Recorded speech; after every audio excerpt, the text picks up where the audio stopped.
In 2005, I had to have a pacemaker fitted because my heart rate dropped to 39 and I was rushed to hospital and was put in the same day.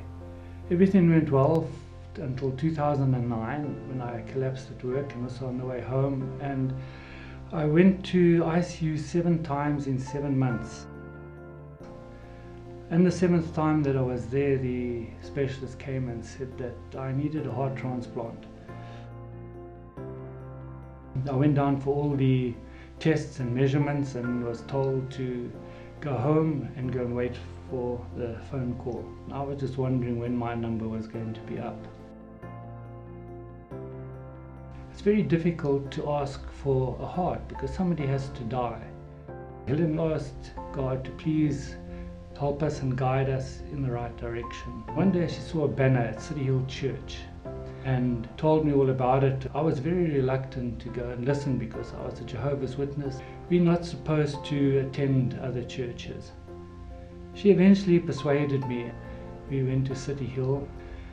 Angus came in and whatever he spoke about was fantastic. It made sense to me. He called for people to come up front, those that are sick. Helen got up and went immediately, and I still was a bit skeptical.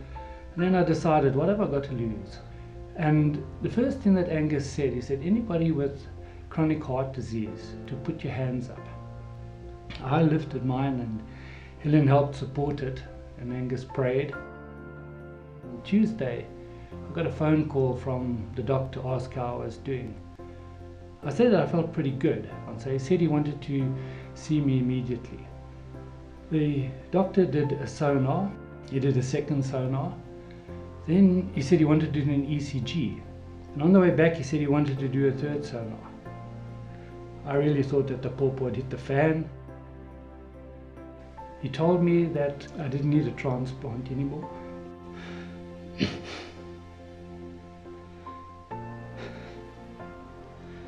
I just told him that it was prayer and that Angus had prayed and that God had healed my heart.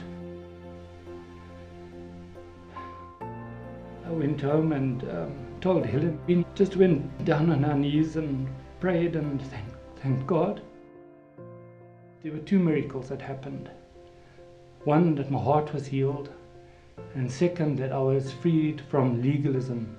Helen and I joined Cityhill Church straight after that, and we were both baptized. Jesus had led us to Cityhill. Is anyone among you sick? Let him call for the elders of the church and let them pray over him, anointing him with oil in the name of the Lord. And the prayer of faith will save the sick, and the Lord will raise him up.